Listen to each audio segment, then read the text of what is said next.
Biasanya nggak join-join ya. Padahal udah tak minta join loh.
Assalamualaikum, maaf telat ini. Pas azan, kita sholat maghrib dahulu ya.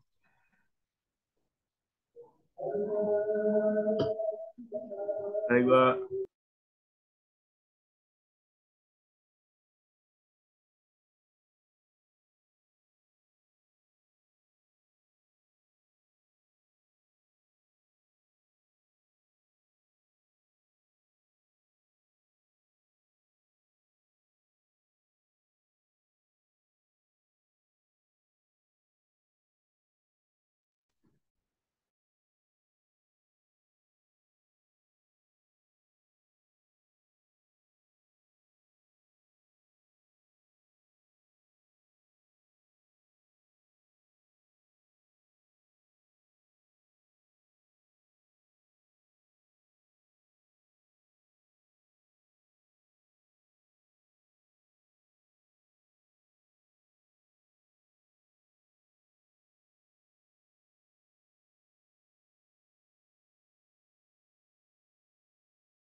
Mbak itinerarinya yang depan Seragen mana?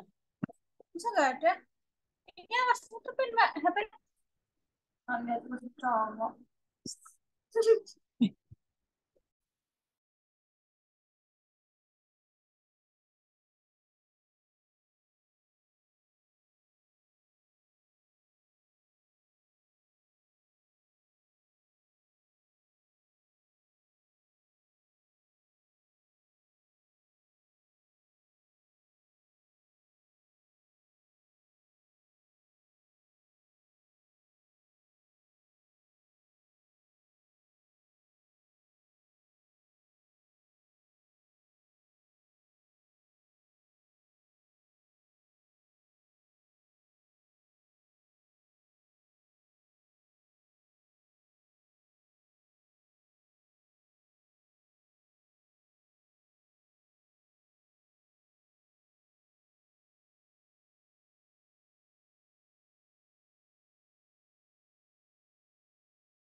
Hmm.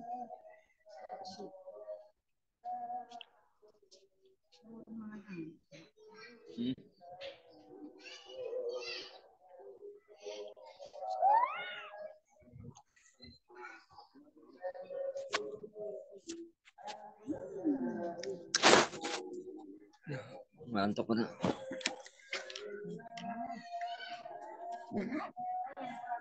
Kumain na.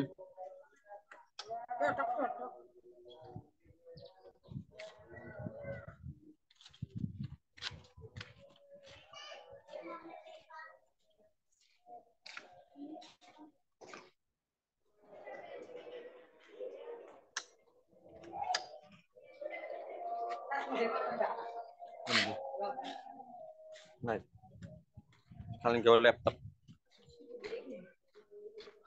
Arpi ku ngerjaan tugas. Kerjaan tugas. Aldi. Aldi.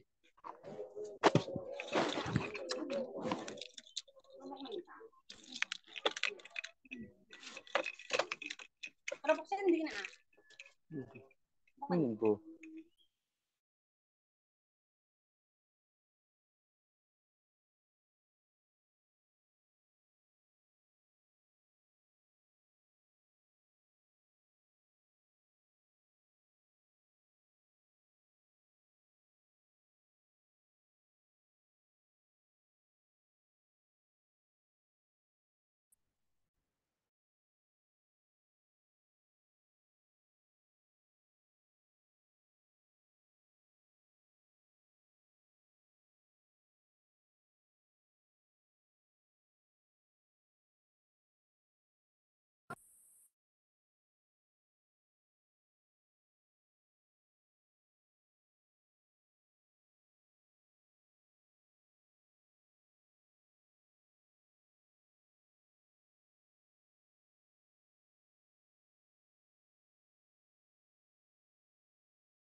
Baik, kita mulai.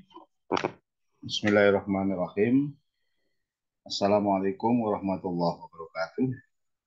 Waalaikumsalam warahmatullahi wabarakatuh.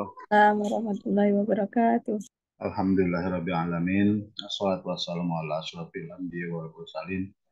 Sayyidina wa maulana Muhammadin wa ala alihi wa sahbihi ajmain amma ba'du. Kita mulai materi pada malam hari ini dengan bacaan basmalah. Bismillahirrahmanirrahim. Bismillahirrahmanirrahim.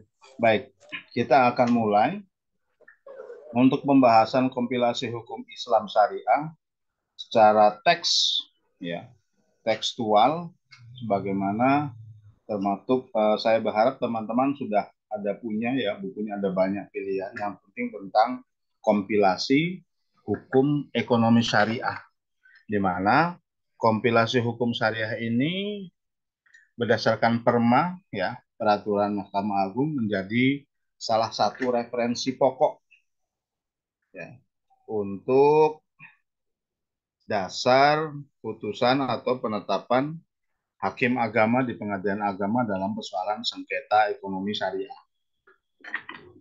Baik, pada bab pertama, buku pertama, seperti sudah saya sampaikan, kita membahas objek hukum dan amwal. Pada pertemuan lalu sudah saya sampaikan hal yang menarik dari kompilasi hukum ekonomi syariah ini adalah penggunaan narasi, maaf, diksi, ya, atau lafaz kata di dalam susunan materi hukumnya, ya, pasal per pasal. Terutama misalnya kadang-kadang menggunakan kata yang kurang familiar, ya, dalam bahasa hukum. Misalnya di dalam KHES ini tidak menggunakan sebutan buku 1 tentang subjek hukum dan harta benda, ya, atau benda. Kadang-kadang kalau dalam hukum perdata benda itu menggunakan istilah benda. Benda ini maksud adalah harta. Tapi di sini kita menggunakan istilah sebutan amwal. Saya melihat ini adalah sebuah kecenderungan, ya, atau sebagai penjelasan, ya, kepada orang yang berusaha memahami teks di dalam KHS ini bahwa materi ini, ya, banyak bersumber dari kitab-kitab fikih, ya, literatur fikih tradisional, ya, kitab-kitab fikih yang banyak dimiliki oleh umat Islam, ya, dari berbagai mazhab, ya. Baik, dalam bab 1 ketentuan umum pasal 1 dijelaskan bahwa yang dimaksud dengan ekonomi syariah adalah usaha, ya, atau kegiatan yang dilakukan oleh orang per orang, kelompok orang, badan usaha yang berbadan hukum atau tidak berbadan hukum dalam rangka memenuhi kebutuhan yang bersifat komersial dan tidak komersial menurut prinsip syariah. Jadi apa yang menjadi sengketa, ya, perkara yang menjadi sengketa di peradilan agama tentang ekonomi syariah itu bukan lagi semata-mata bicara tentang masalah keuangan perbankan, ya, perbankan syariah, tapi dia meliputi usaha, artinya lebih luas, ya. Pokok perkara dari sengketa ekonomi syariah DPA mungkin, ya, bisa katakan hampir sama dengan tentang niaga. Bentar, niaga.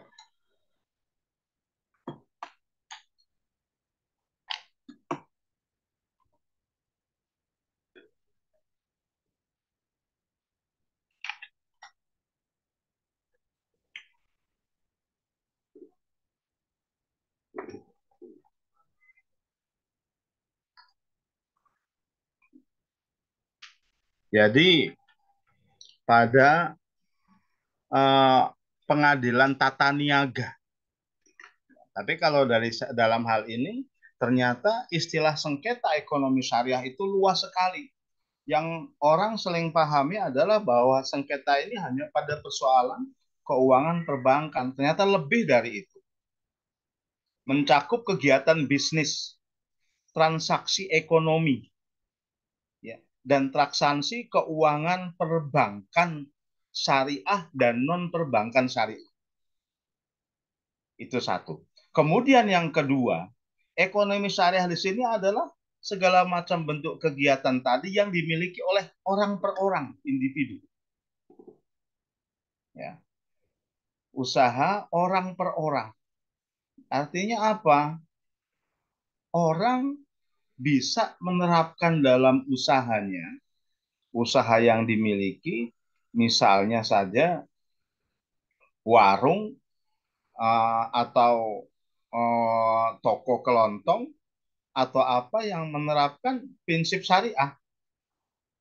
Tentu, misalnya dia mengambil pembiayaan, bukan pinjaman ya. Kalau dalam transaksi keuangan perbankan syariah menggunakan istilah sebutan pembiayaan.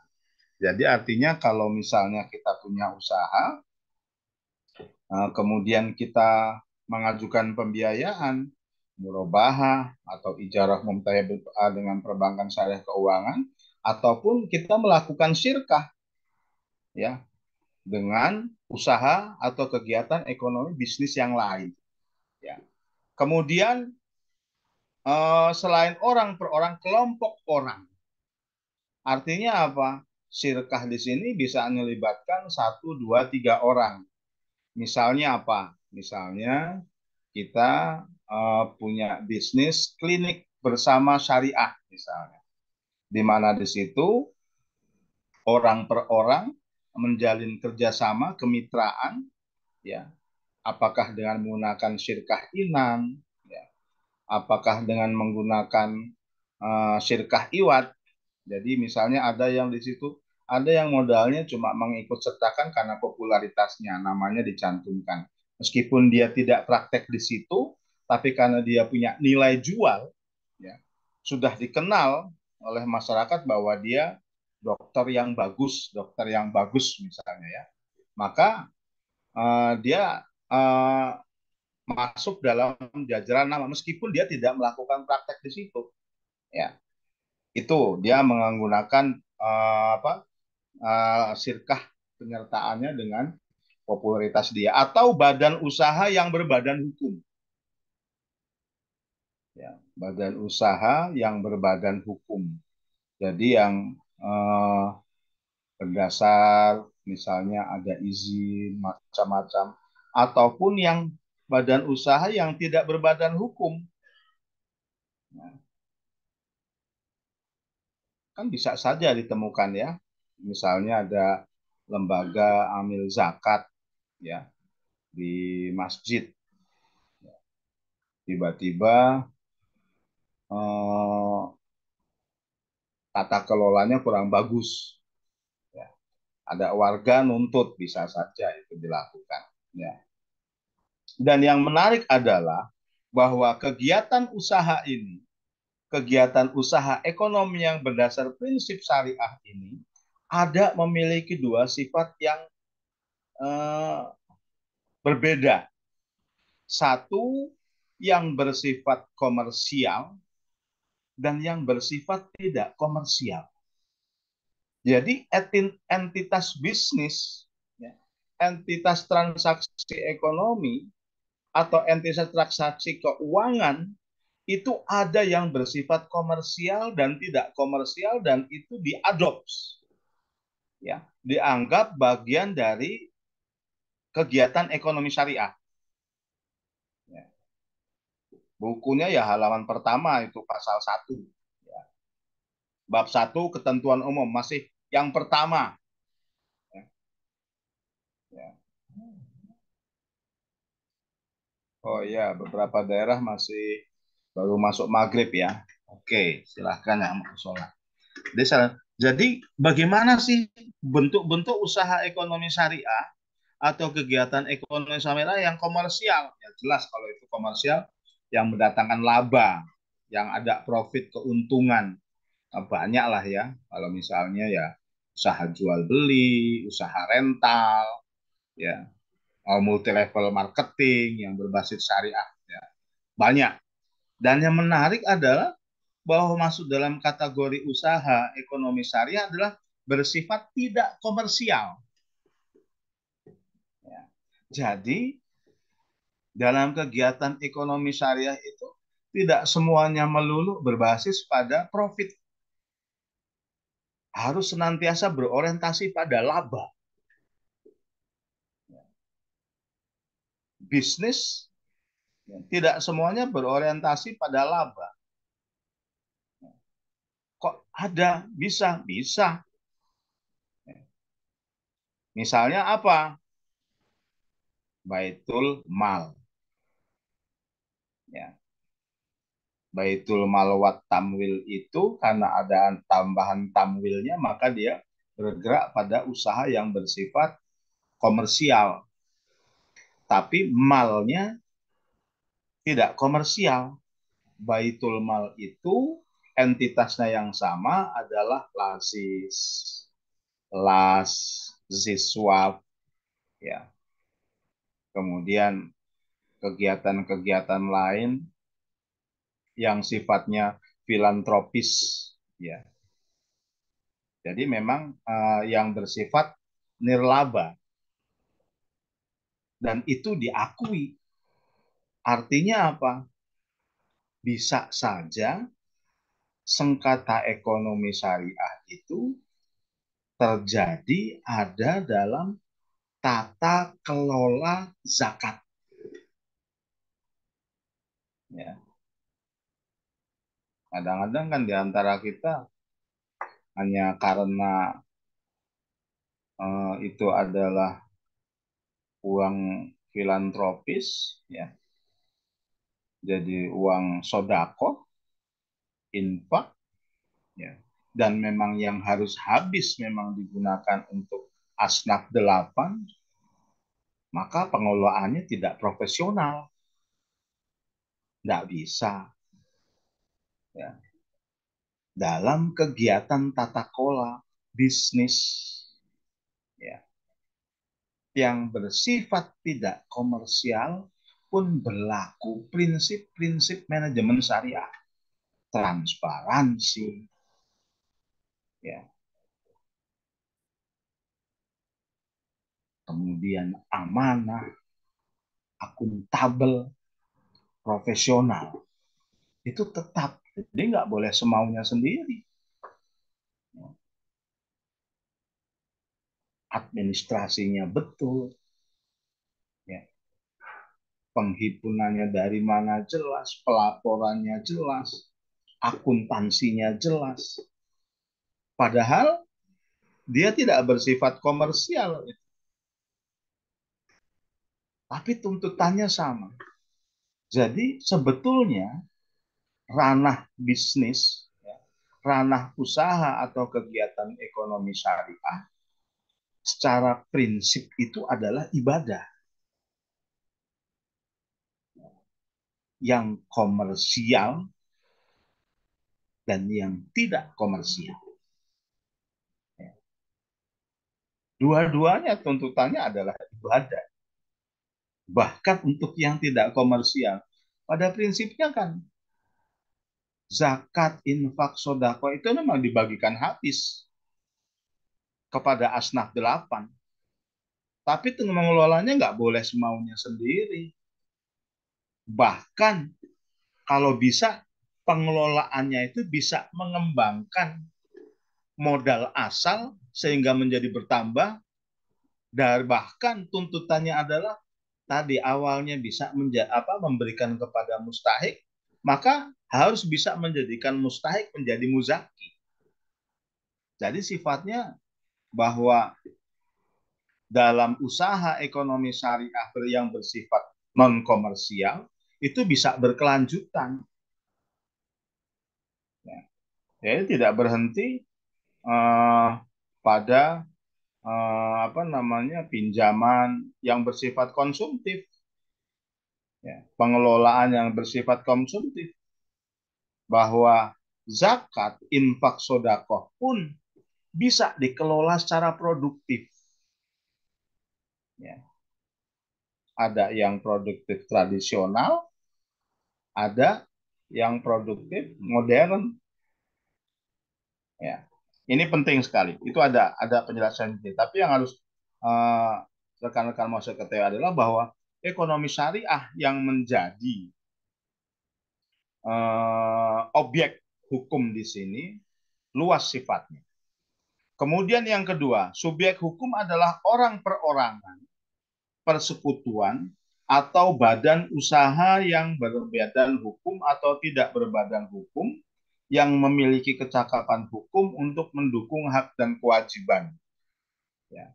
Artinya memang subjek hukum dalam sengketa ekonomi syariah ini bisa bersifat orang, perorangan, ya, biasanya dalam hal pembiayaan, ya, orang dinyatakan pailit, ya, atau misalnya nggak bisa eh, meneruskan angsuran pembiayaannya, maka kan perlu direstrukturisasi.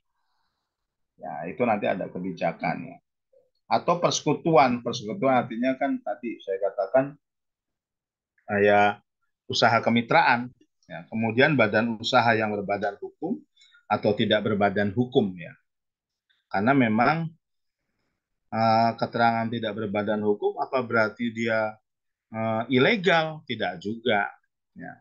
Karena memang ada kegiatan usaha atau subjek hukum yang melakukan kegiatan usaha itu yang diakui tidak secara tertulis, tapi orang banyak bisa menerima keberadaannya.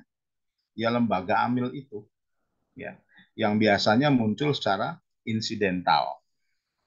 Dan masih banyak contoh lain. Yang untuk mendukung hak dan kewajiban, artinya memang dia mempunyai wewenang, ya, bisa menjadi subjek hukum yang misalnya yang mukallaf, yang punya hak dan kewajiban. Kemudian nomor tiga, kecakapan hukum. Kecakapan hukum ini ahliyatul ada, ya. Ahliyatul wujub, ahliyatul ada itu dalam usul fikih adalah kemampuan subjek hukum untuk melakukan perbuatan yang dipandang sah secara hukum. Membahas masalah kecakapan hukum memang tidak serta-merta dipahami secara rigid. Contoh ada kasus begini.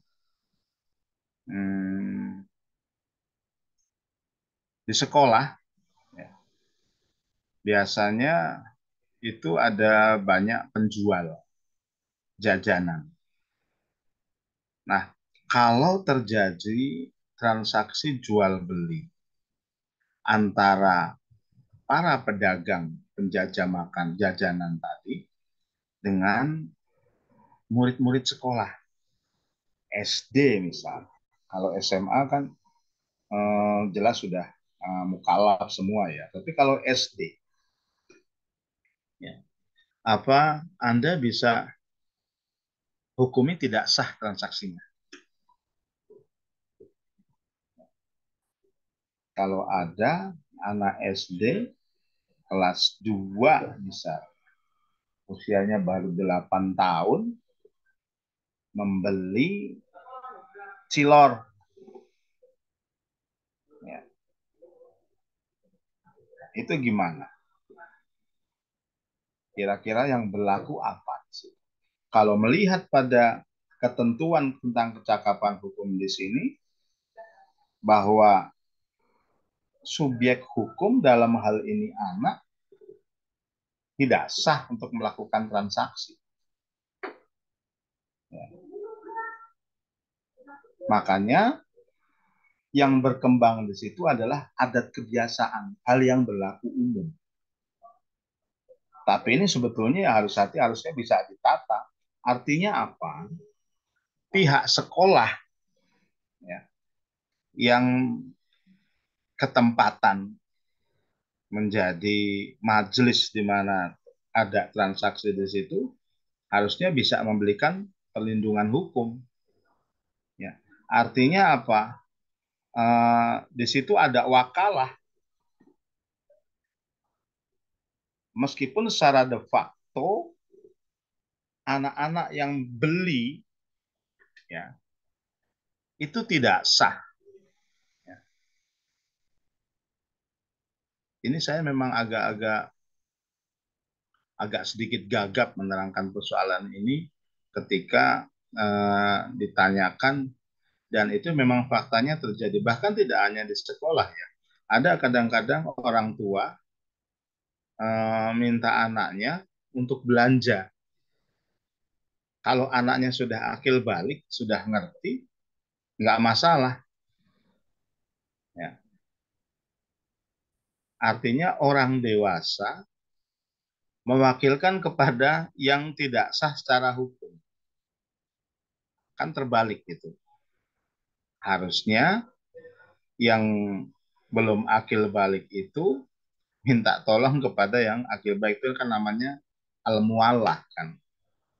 Tapi ini faktanya tidak seperti itu.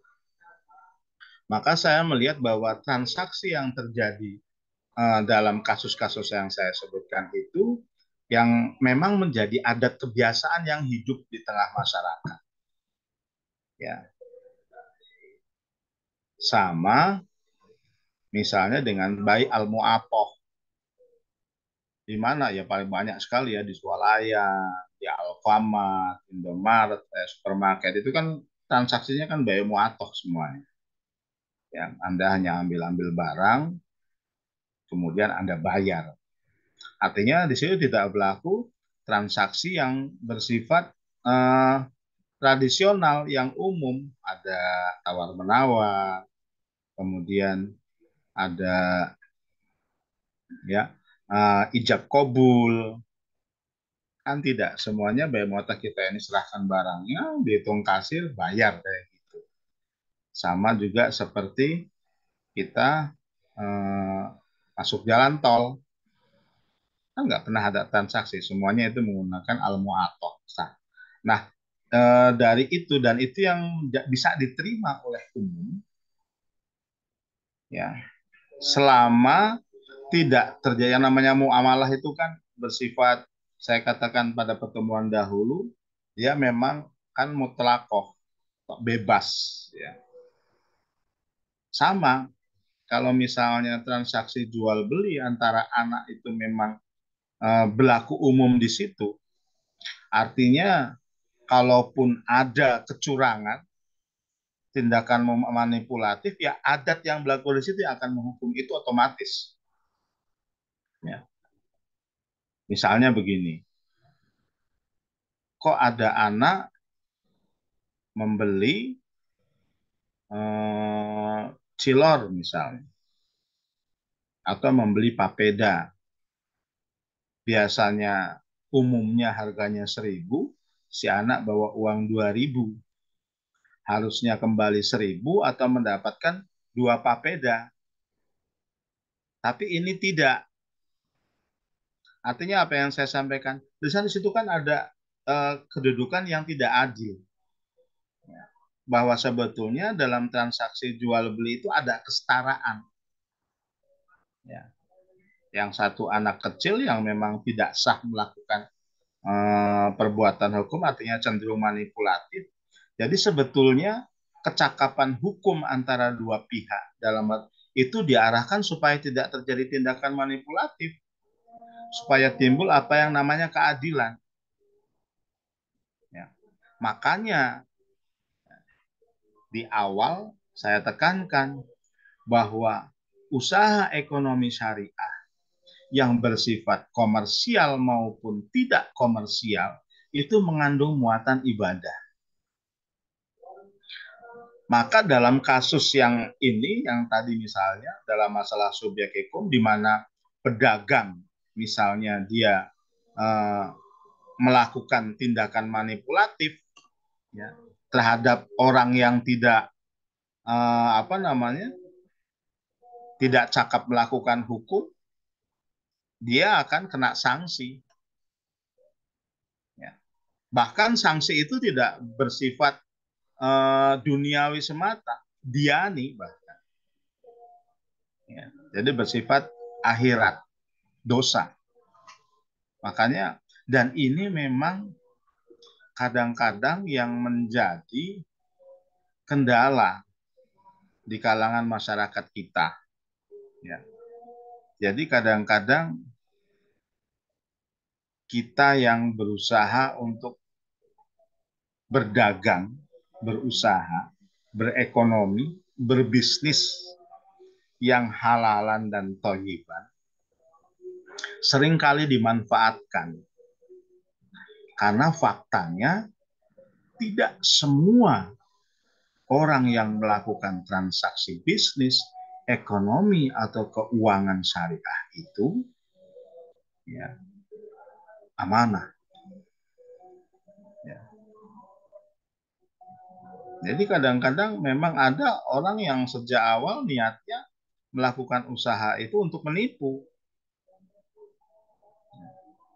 Maka saya melihat pada poin tentang masalah kecakapan hukum itu, kadang-kadang kita nggak menjadi perhatian bahwa kecakapan hukum ini tidak melulu pada faktor lahir saja.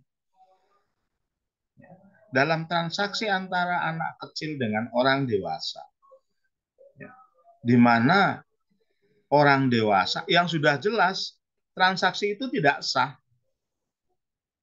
tapi karena ada penguatan dari tradisi atau kebiasaan yang sering berlaku, bahwa pada umumnya ketika ada transaksi jual beli, ya, pedagang-pedagang di sekolah itu tidak akan pernah melakukan tindakan kecurangan. Ya. Artinya apa? Kalau ada pedagang yang melakukan, mesti akan ada sanksi sosial. Kenapa? Karena ada lah beberapa orang, tidak semua ya, beberapa orang tua mesti mengecek. Ya, kayak saya dulu dikasih duit berapa, kembaliannya mana, mesti ditanya kalau pulang. Ya. Jajan habis berapa, kembaliannya mana. Ya. Ini uangnya, jajannya apa saja tadi, jajan ini, jajan itu. Ya. Jajan ini berapa? Waktu itu saya masih harganya 5 perak. Dikasih duit pada waktu itu 25. Jajan kolak 5 perak, jajan es serut 5 perak. Sehingga kembali 15 rupiah. Itu, nah orang tua ngecek, kalau misalnya ternyata saya dibohongi, dicurangi oleh bakulnya, maka orang tua itu akan bawa saya kepada bakul. Mana, ayo ikut. Mana penjualnya tadi kamu beli? Ya. Lalu ditanya, Bang, ini anak saya tadi beli ini. Kok kembaliannya cuma 10 perak? Padahal harganya ini kan kolaknya 5 rupiah, es serutnya 5 rupiah. Oh iya Bu, mesti waktu itu. Jadi ada hal seperti itu yang terbangun. Atau kadang-kadang di sekolah itu karena memang ada tanggung jawab terhadap anak-anak yang jajan, gurunya biasanya nunggu di situ, ngawasi. Ya, sehingga tidak akan terjadi tindakan manipulatif. Nah, lain daripada itu apa? Ya tadi, syariat kita berusaha menegakkan bahwa dalam bertransaksi orang itu diminta jujur.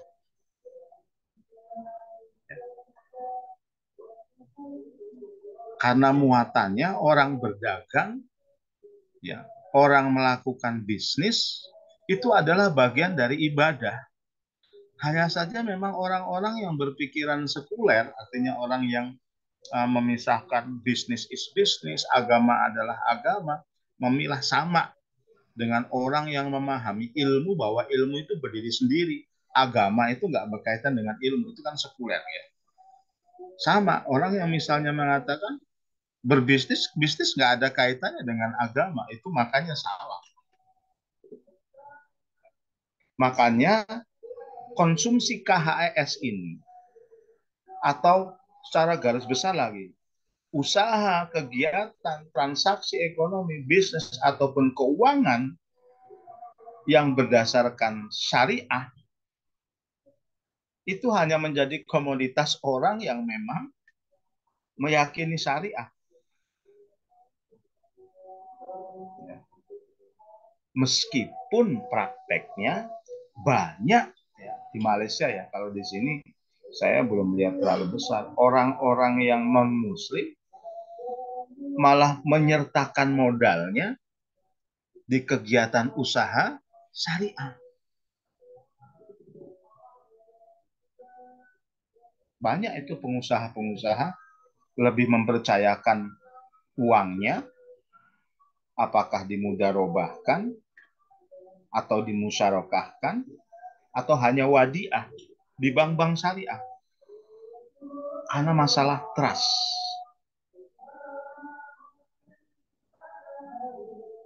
Meskipun padahal konsep dasar dari kegiatan ekonomi syariah itu sifatnya ya tidak pasti. Kan nggak ada kehidupan duniawi yang pasti. Orang nggak mungkin berbisnis, ya, bertransaksi ekonomi, atau berusaha dalam keuangan perbankan, untung terus. Nggak akan itu. Orang satu kali, satu ketika akan merugi. Artinya begini, bukan berarti orang tidak berusaha untuk mendapat keuntungan, kan sudah jelas ya. Kalau kegiatan usaha yang bersifat komersial ya harus dilakukan, bahwa dia mempunyai target keuntungan. Tapi kalau yang tidak komersial, Pak, bagaimana supaya kegiatan atau modal yang itu bisa dikembangkan? Artinya memberikan kemaslahatan kepada orang-orang yang membutuhkan. Contoh apa yang dilakukan oleh Abah Alum, Babah Alum atau Yusuf Hamka, ketika dia mengeluarkan sebagian ya, zakat dari harta niaga dia untuk disedekahkan kepada orang butuh berupa apa? Makanan. Sederhana sekali dia. Hanya buat nasi kuning ya, dengan toppingnya yang macam-macam. Ya, yang dia hargai Rp3.000. Artinya nggak masuk akal pada waktu itu. Tapi memang sasaran dia akan memberikan kepada orang yang tidak mampu untuk tetap bisa makan dengan harga segitu. Artinya bisa saja diberikan cuma-cuma, tapi dia tidak. Ya, tetap memberikan harga 3.000 kepada, artinya apa? Kepada siapa yang mampu bayar, silahkan beli. Tapi kalau memang betul-betul nggak punya, misalnya pemulung, ya, orang-orang yang memang penyapu jalan, pasukan orang, kalau nggak punya uang, mereka boleh ambil cuma-cuma. Karena memang uang yang 3.000 tadi itu bukan komersial. Dia akan gunakan lagi dan ditambahkan dengan zakat dia yang lain untuk kembali dibelikan, dibuatkan nasi kuning. Bahkan yang menariknya adalah nasi kuning itu dibuat dari beberapa warung-warung yang ada di sekitar UMKM. Nah, yang membuat perhatian orang, ini kok harganya murah sekali. Bahkan nggak dibatasi. Orang kaya, orang miskin, boleh beli. Tapi diminta untuk beli secukupnya. Nggak boleh borong. Dan kalau ada yang, saya nggak punya uang, dan memang kelihatan nggak punya, boleh, Man. Ternyata persoalan ini di Jakarta itu tidak, kalau memang mereka punya uang 10.000, mereka tetap mau bayar itu. Nggak ada emang-emang. Bahkan uniknya ada orang kaya. Boleh nggak saya beri ini yang harganya 3.000 tapi bayarnya 1 juta. Artinya 900.000 sekian nggak usah kembali. Diputar lagi. Artinya apa Mas Mbak? Bahwa dalam kegiatan non komersial itu ada upaya mengembangkan. Jadi satu bisnis dagang tadi itu arahnya tetap adalah istismar, bukan laba. Ya. Tapi memang untuk dikembangkan, mendatangkan keuntungan yang kembali diputar. Akhirnya kan itu karena berlebihan saya tebak buka berapa tempat itu Abah. Dan itu ditiru oleh banyak orang sekarang. Tapi juga ada yang tidak dijual, orang bisa ngambil, tapi bahasanya Anda boleh ngambil, Anda boleh ngisi. Ya banyak cara yang tidak komersial. Tapi yang saya sampaikan adalah bahwa menanggapi tentang makna kecakapan hukum ini ternyata tidak sekaku, serigit apa yang kita pahami dalam fikih. Karena apa? Faktanya dalam kehidupan muamalah sehari-hari, kita banyak jumpai yang memang orang bisa menerima itu sebagai kebiasaan, tradisi yang hidup di masyarakat.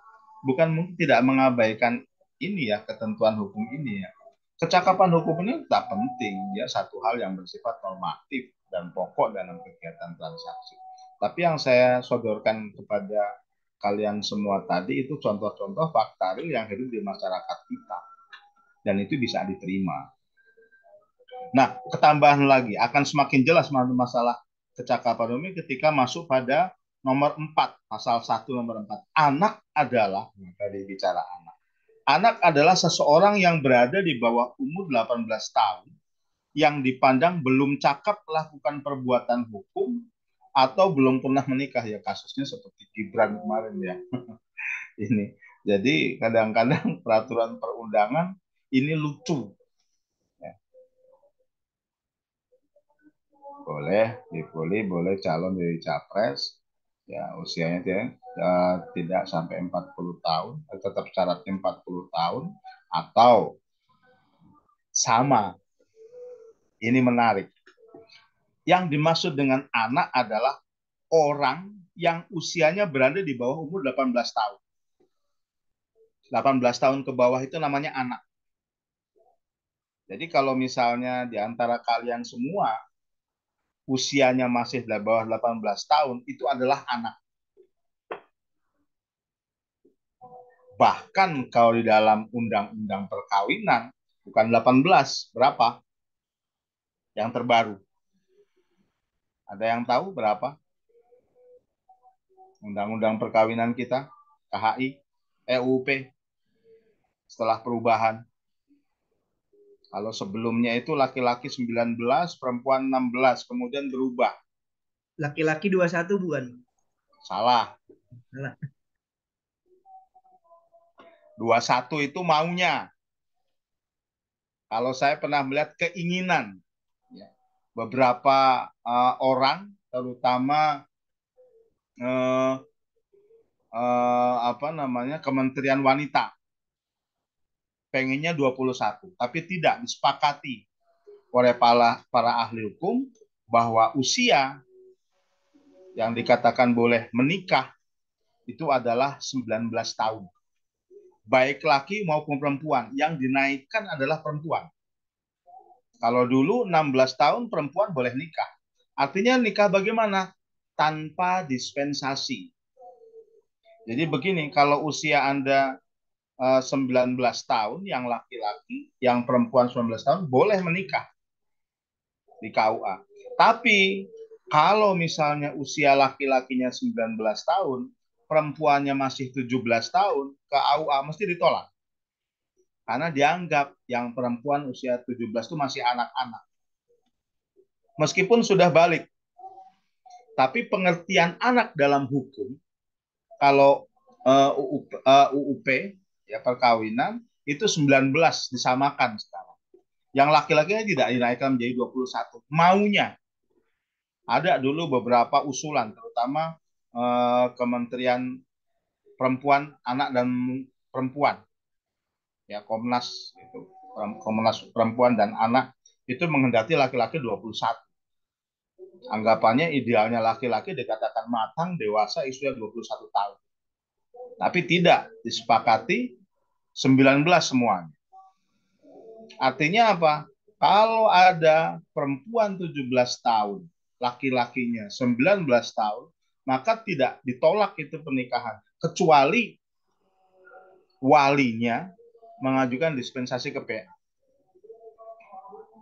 Melihat kasus itu dalam hal kompilasi hukum ekonomi syariah, anak yang usianya 18 ke bawah,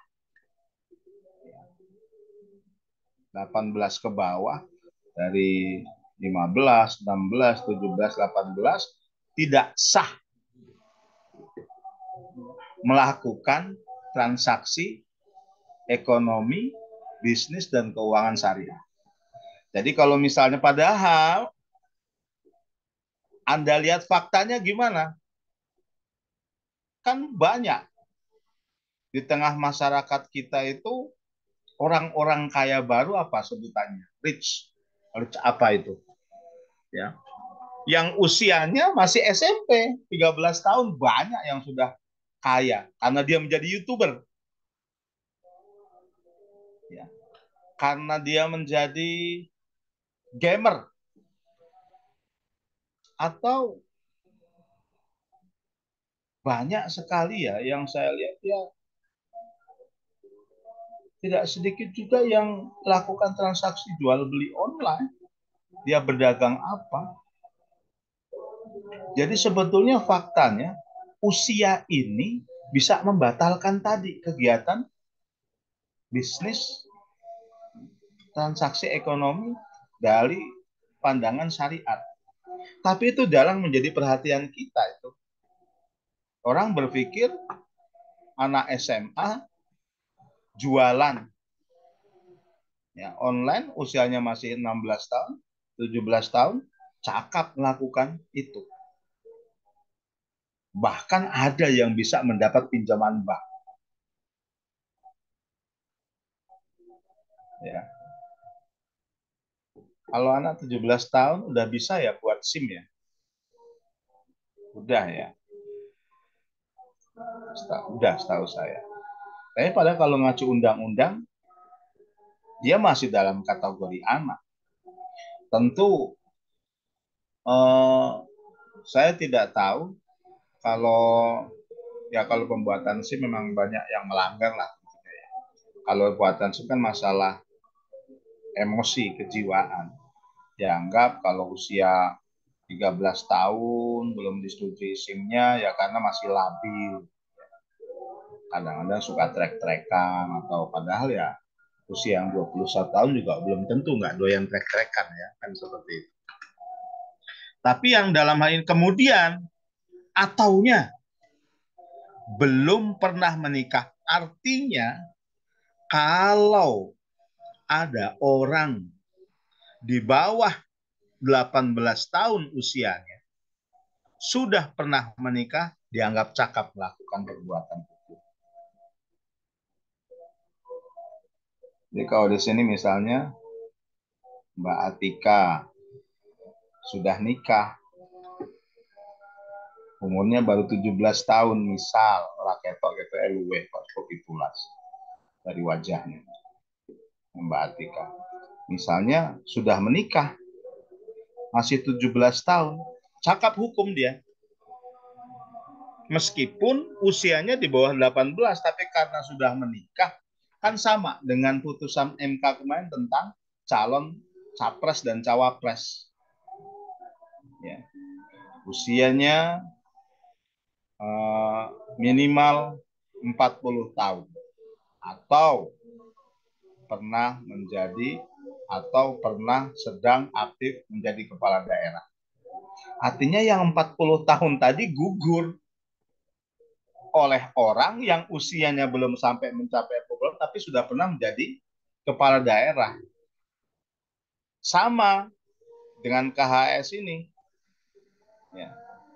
Usianya belum sampai 18 tahun, masih 17. Tapi ketentuan itu gugur karena dia sudah pernah menikah. atau sudah menikah. Maksud saya kalau pernah menikah tiba-tiba cerai. Atau sudah menikah. Meskipun masih 17. Umur tadi gugur, yang dipakai akhirnya sudah menikah. Jadi orang kalau 15 tahun sudah menikah, nggak bisa disebut anak. Ya. Kalau ada seorang laki-laki usianya 15 tahun sudah menikah, ya bapak-bapak namanya, bukan anak-anak lagi. Seorang wanita 13 tahun sudah menikah, ya bukan anak-anak lagi, emak-emak. Gitu bahasanya paling mudah. Artinya apa? Ya perbuatannya sah, dianggap melakukan tindakan hukum tanpa ada kurator atau wali atau kuasa hukum.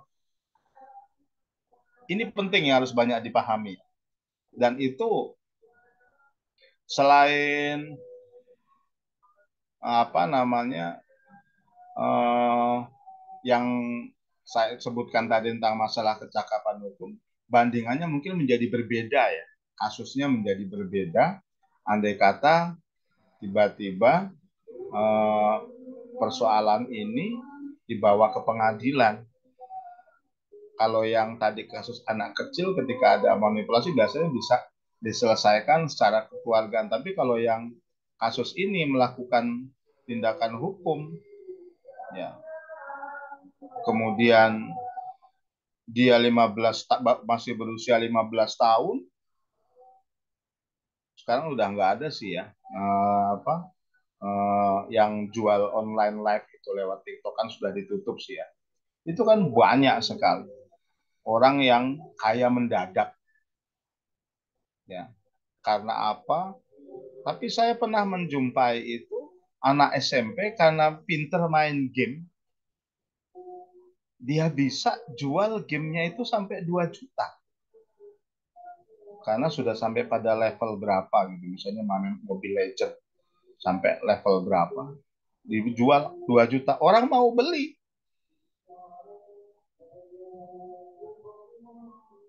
Kok masuk akal? Nah, itu dalam dunia bisnis mungkin saja. Sama halnya Ketulu ketika rame batu akik. Harganya kan kadang-kadang kan selangit itu, tidak rasional. Tapi yang pasar membuat kayak gitu. Nah, kemudian bab 1 pasal 1 nomor 5 menambahkan bahwa dalam hal ya, kasus tadi ya, orang belum berusia atau anak di bawah 18 tahun ya, atau belum pernah menikah tidak sah ya, perbuatannya dianggap tidak sah secara hukum karena dianggap dia masih anak. Artinya apa? Dia butuh apa yang namanya perwalian. Nah, nomor 5, perwalian adalah kewenangan yang diberikan kepada wali untuk melakukan perbuatan hukum atas nama dan untuk kepentingan muala. Muala orang yang diwalikan, yang menjadi perwalian. Ya, anak tadi. Jadi wali bisa orang tuanya sendiri atau yang memang ditunjuk oleh pengadilan.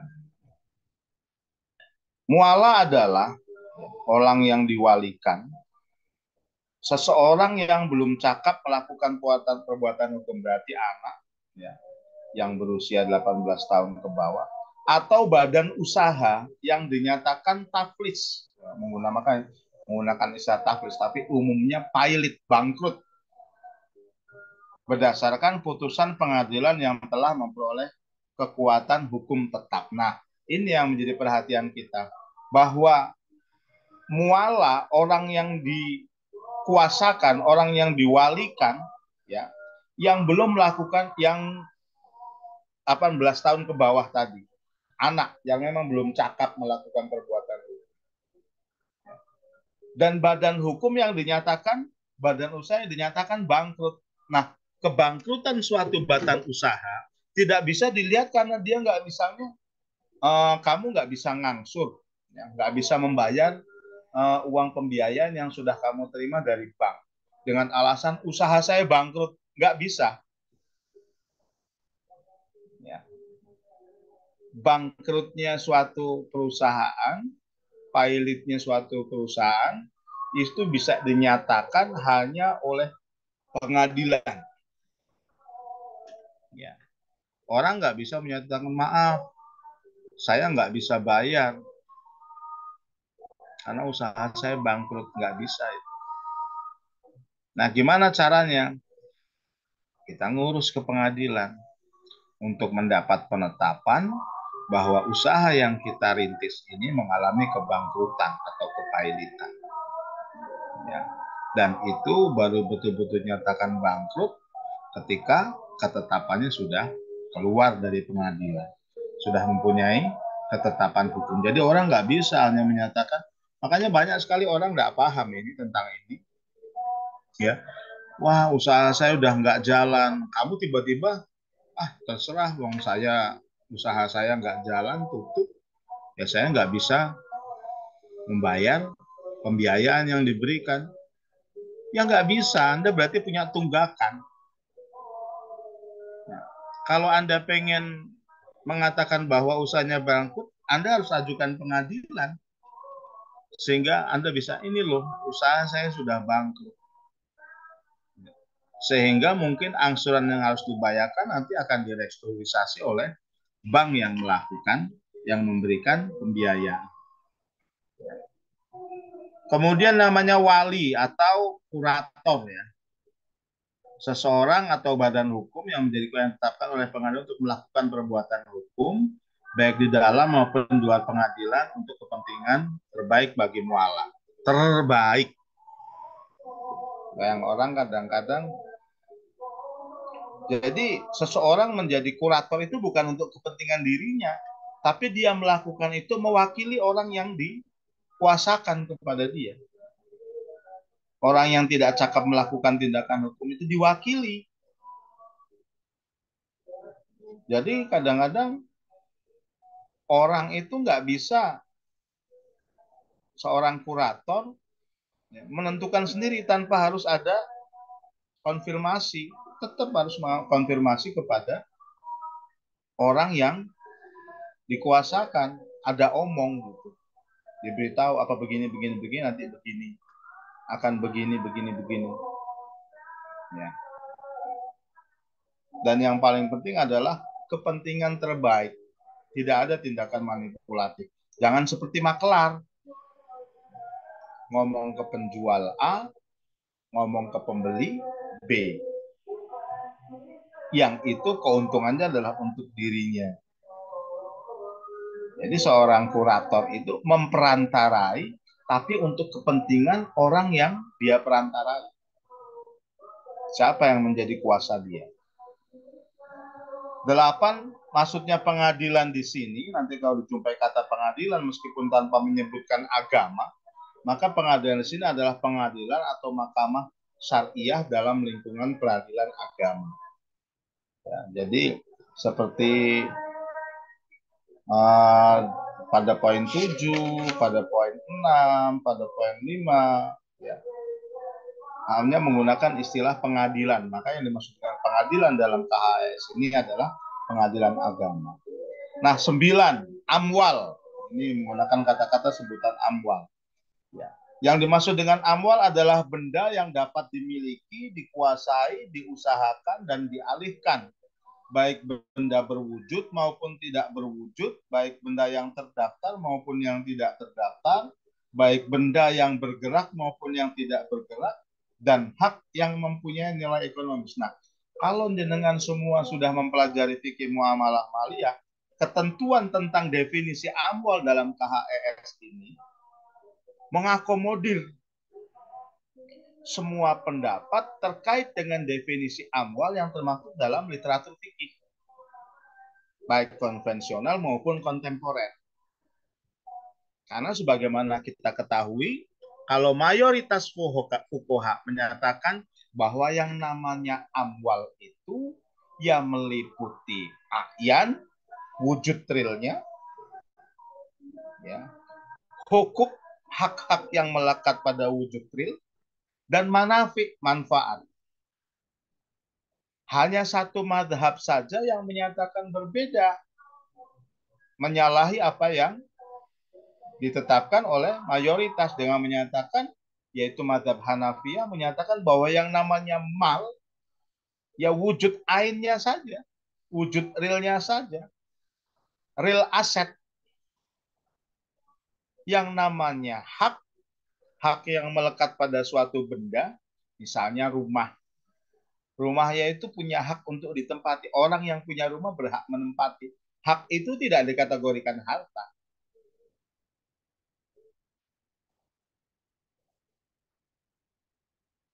Berhenti sampai tidur, tidak.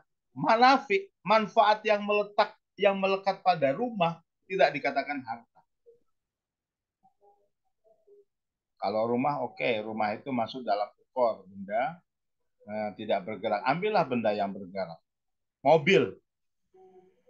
Mobil dikatakan mal, itu mana? Wujud mobilnya.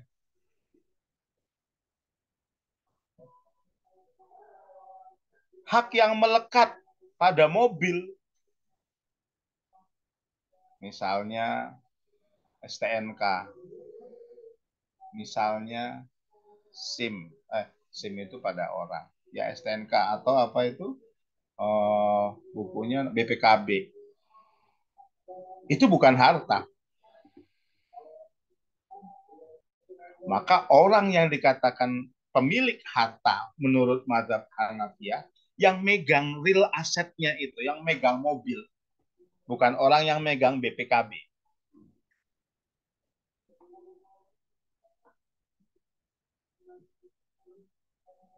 Atau bukan orang yang, apalagi SIM ya, ngeri lagi. Dan itu menjadi sengketa sekarang, persoalan agraria. Makanya teman-teman kalau dalam masalah tanah itu harus jeli, nggak boleh sembarangan.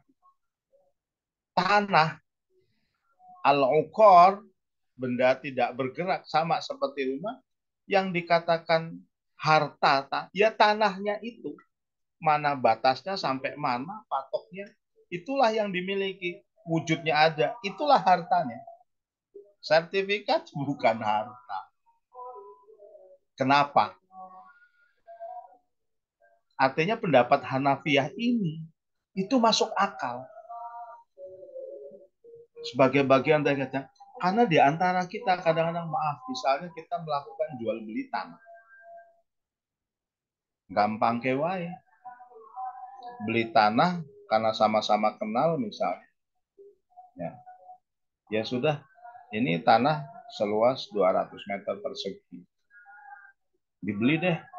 Ini ada sertifikatnya. 200 juta. Ini saya bayar 200 juta.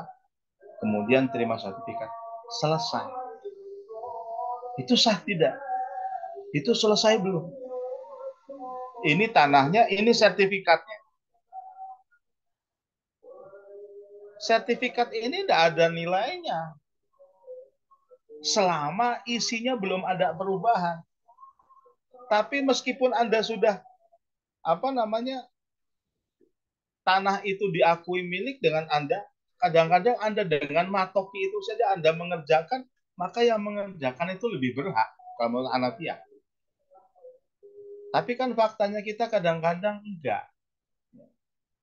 Cuma sertifikat itu toh, enggak ada kwitansi jual beli, enggak ada saksi,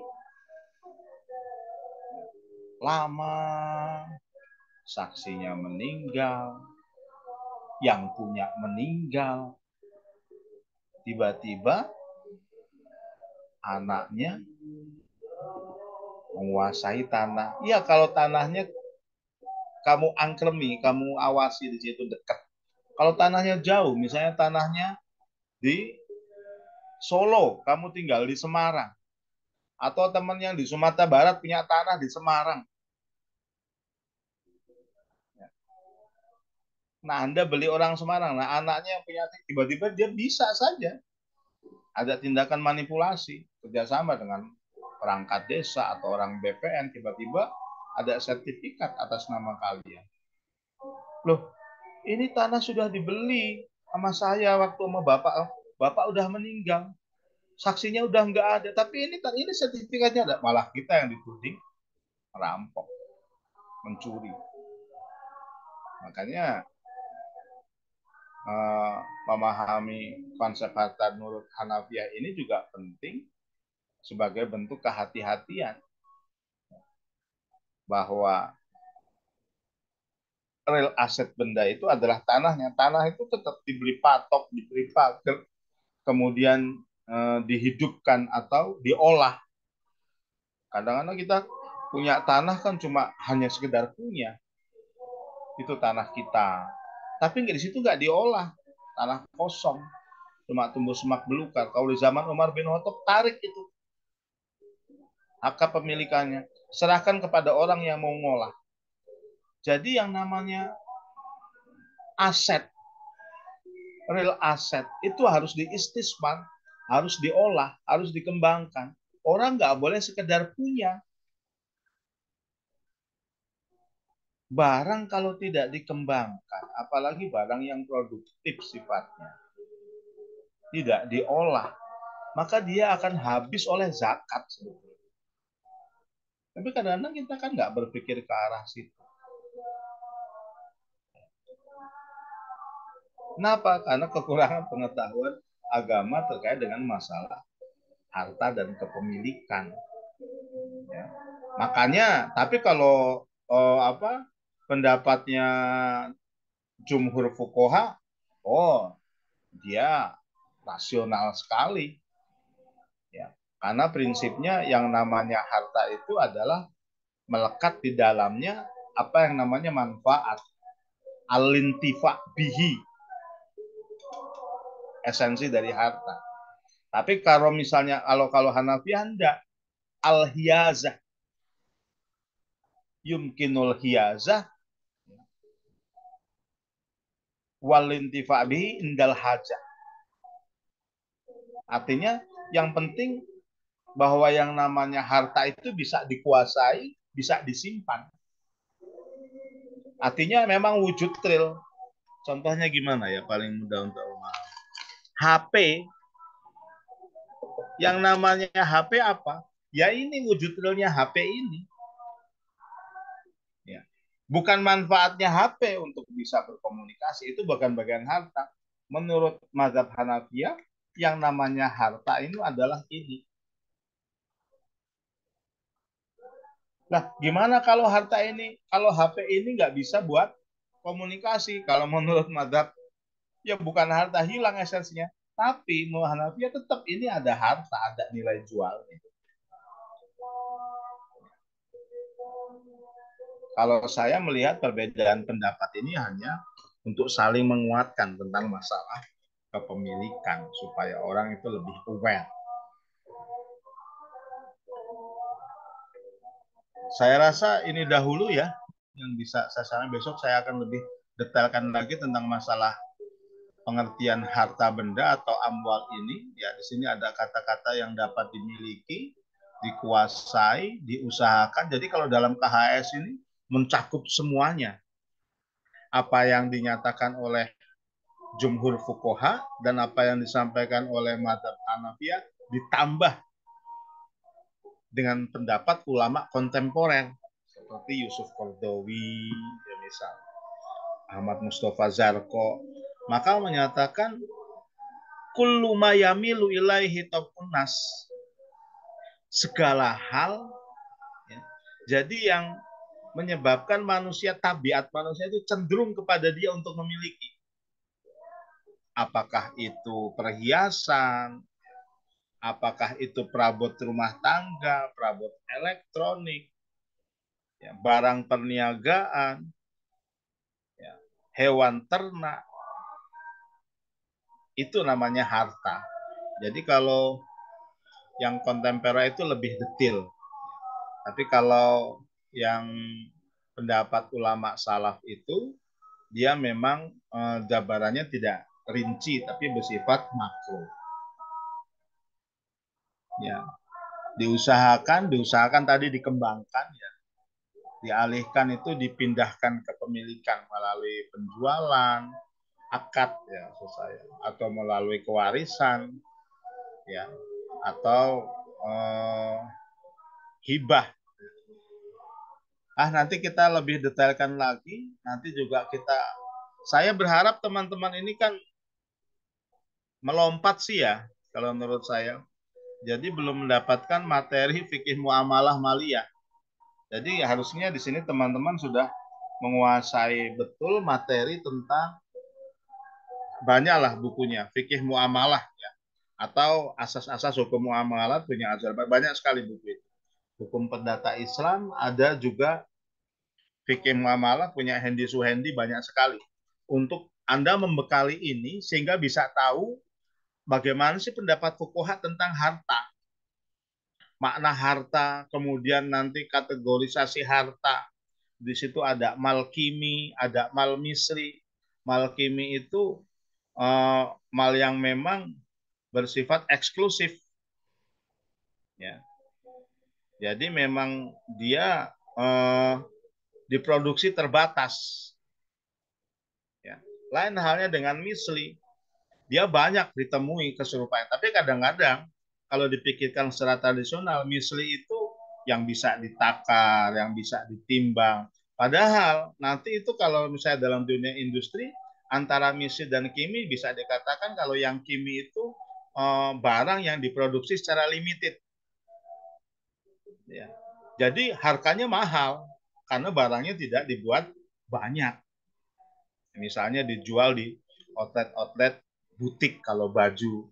Orang buat baju cuma satu modelnya, satu warnanya, satu, makanya dia lebih mahal dibandingkan harta misli, barang produk industri yang diproduksi secara massal. Makanya nggak kaget kalau misalnya Anda kalau di Semarang namanya pasar tradisional, pasar Johar. Ya, misalnya Anda akan melihat kok kerudung harganya murah, 10 ribu misalnya, tapi nggak ada ya. 10 ribu kerudung dapat 10 ya. Masa harganya kerudung satu. Karena murah kenapa? Karena diproduk massal. Atau maaf, celana dalam kok bisa harganya murah? Karena diproduk massal. Artinya apa? Banyak modelnya. Macamnya yang seperti itu sama. Maka kalau misalnya Anda pakai baju kok ada kembarannya di mana-mana, itu mesti murah. Tapi kalau ada baju jarang orang yang punya modelnya, itu pasti mahal. Itu yang kimi, itu yang misli. Juga ada harta mutakawim, wairu mutakawim, harta zohir, harta batin.